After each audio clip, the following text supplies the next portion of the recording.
সুপ্রভাত বন্ধুরা। আজ 4 দিন হচ্ছে আমাদের অবস্থা শোচনীয়। প্রচণ্ড বৃষ্টি, আর বৃষ্টির মধ্যে আমাদের কোনো কিছুই করতে ভালো লাগে না।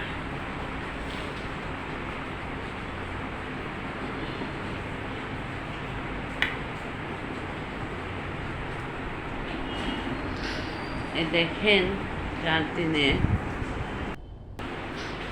ঘরে চলে আসলাম। ঘরে চলে এসে এখন দরজা জানালা সব খুলবো। আর এদিকে দেখেন 2-3 দিনের কাপড় চোপড় সব ঘরের ভিতরে মেলে দিয়েছি। কি করব, অঝোর ধারায় বৃষ্টি চলতেছে। কালকে তো 1 ফোঁটা বৃষ্টি একবারের জন্য বন্ধ করেনি। আজ 3-4 দিন হলো। এর আগে প্রচণ্ড রৌদ্র গরম। কি করব, এইভাবেই চলতেছে। আর এখন চা বসিয়েছি, চা খাবো। এই চাটা খাওয়া পর্যন্ত আমার শরীর কিন্তু ততটা খারাপ ছিল না,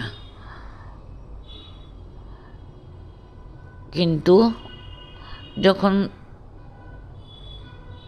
আমি করি, সকালে টিফিনটা রেডি করি, তখনই আমার শুধু কীরকম যেন মনে হচ্ছে যে হঠাৎ সারা শরীরের মধ্যে বেদনা না কি একটা অস্বস্তিকর, তার মধ্যে কীরকম একটা ভাব আমার আচ্ছা, চাটা খেয়ে নিই। চা তো আমি সাধারণত মুড়ি দিয়ে খাই।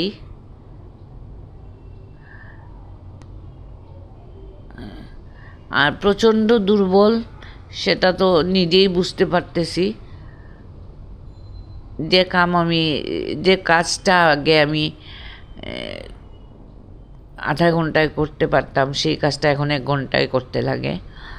সেটা আমি নিজেই বুঝতেছি যে আমি নিজে কতটুকু দুর্বল হয়েছি। আর এদিকে তো খেতে পারি না, সেটা হলো সবথেকে বড়। মানে কি খেলে যে ভালো লাগবে সেটাও আমি বুঝি না। মাছ, ঘরের মধ্যে রৌ মাছ, মাগুর মাছ, পাবদা মাছ, আপনি কি মাছ, সব ধরনের মাছ ঘরে আছে, কিন্তু আমি যেমন মুখের সামনে মাছগুলা নিতেই পারি না। তারপরে মনে করলাম আচ্ছা ঠিক আছে, নিরামিষ দিয়ে তো খাওয়া যায়, এটা দিয়েও আমি ভাত খেতে পারি না। এই হচ্ছে আমার ব্যাপার। আর এদিকে দেখেন বাজার চলে আসছে, দেখেন কোনো কিছুর ত্রুটি নেই। মিষ্টি কুমড়ো, লাউ, তারপরে কাঁচকলা। উনি বলতেছেন কাঁচকলা দিয়ে ঝুল ভাত খাও। ভেন্ডি, কাঁকরোল, কচুরমুখী, মানে সবগুলাই বাজার থেকে নিয়ে আসছেন। আর খাওয়ার মধ্যে আমরা 2 জন, আর সবজিগুলা কিন্তু আমাদের নষ্ট হয়ে যায়। উনি বাজারে গেলে মানে প্রচুর সবজি নিয়ে আসেন। দেখুন কুমড়ো, মুখি, পেঁপে সবই নিয়ে আসেন, মানে ঠেলার মধ্যে যা আছে সবগুলা। ঘরে থাকুক, পেঁপে একটা আমার উপরে আছে, তারপরেও নিয়ে আসছেন। আমি এই যে এইগুলা কাজ করতেছি, তখনও কিন্তু আমার শরীরটা এত খারাপ ছিল না। খারাপ আজ কয়েকদিন ধরে এই ওষুধটা খাওয়ার পর থেকেই আমার শরীরের এক ধরনের কিন্তু হঠাৎ করে যে এত বেশি হয়ে যাবে সেটা আমি বুঝতে পারি নাই আর কি। এই ফ্রিজে যেগুলো রাখার ওগুলো ফ্রিজে রেখে দিলাম, আর যেগুলো ফ্রিজে না রাখলেই চলবে সেগুলো এখানে রান্না করে আমি রেখে দিচ্ছি। এদিকে কালকে মেয়ে আমাকে রাত্রেই বলছে, মা রান্না করবা, শস্য বাটা নেই, তুমি শস্যটা রাত্রেই রান্না বেটে রেখে দাও। আমি বলছি না, কালকে বাটবো। এই দেখেন, এইটা নুডলস বানাবো সকালের টিফিনে, ওটার জল বসিয়েছি। আর জল বসিয়ে হঠাৎ আমি আসছি ডাইনিং টেবিলের সামনে। আর আমার যে কী হলো আমি বুঝতে পারলাম না, মানে মনে হচ্ছে যে ভিতর থেকে সব কিছু বের হয়ে যাচ্ছে। তাড়াতাড়ি বেসিনে চলে আসলাম, এসে কিছুক্ষণ বমি করলাম, তারপরে আবার করলাম, বমি করলাম।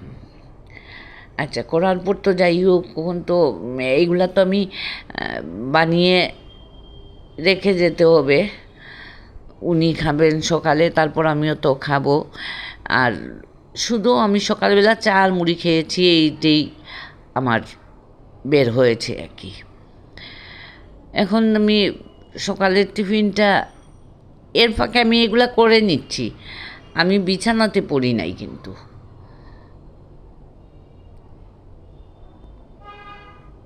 ম্যাগিটা আমি বানিয়ে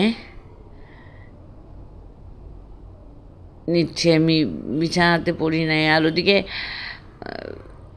ওই মাসিটাকে আমি বলতেছি, তুমি একটা কাজ করো রে গো, আজকে ছাদের উপরে আমি যেতে পারবো না, একটু ফুল তুলে নিয়ে আসো। ও স্নান করে, একাদশী আজকে, ও স্নান করে করে আসছে। তাই ওকে আমি বলছি যে ও আবার একটু ঠাকুর ভক্ত, যে তুই আমার জন্য কিছু ফুল তুলে নিয়ে আসো। আমি ছাদে যাব না, যদি পড়ে টরে যাই, সেটাই আমার ভয়। আচ্ছা, এদিকে মেয়ে আমার উপর, আমি যদি অসুস্থ হই, মানে মেয়েটার একদম হয়ে যায়,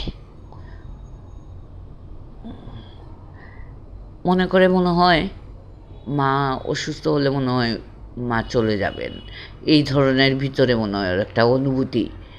আমি সেটা বুঝি, কিন্তু ও মানে বুঝিয়ে বলতে পারে না, সেটা আমি বুঝি আর কি।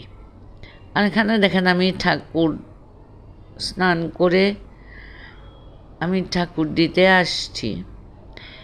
আমি যে কীভাবে ঠাকুর দিয়েছি আমি নিজেই বলতে পারবো না। কি দিলাম, কি না দিলাম, কি করলাম, আমার মানে হচ্ছে না।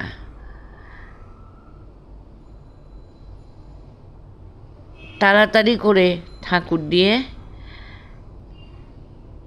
বিছানায় এসে শুলাম। আর এই যে সকালে টিফিন বানিয়েছি ম্যাগি, সেটা আর আমি মুখেই দিলাম না, না দিয়ে শুধু দুটো মেরি বিস্কুট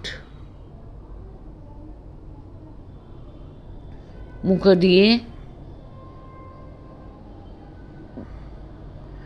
বিছানায় শুয়ে পড়লাম। তারপরে আমি ঠাকুর দিয়ে চলে এসেছি বিছানায়, কারণ আমি সেখানে বুঝতেছি যে পৃথিবী আমার ঘুরতেছে, মাথায় খুব বেশি ঘুরতেছে। তাই তাড়াতাড়ি চলে আসলাম বিছানায় এসে সারাদিন আমি বিছানায় ছিলাম। বিছানা থেকে এখন যেটুকু করি, 2-3 টুকু কাজ করি, সেটুকু তো আমি করেছি,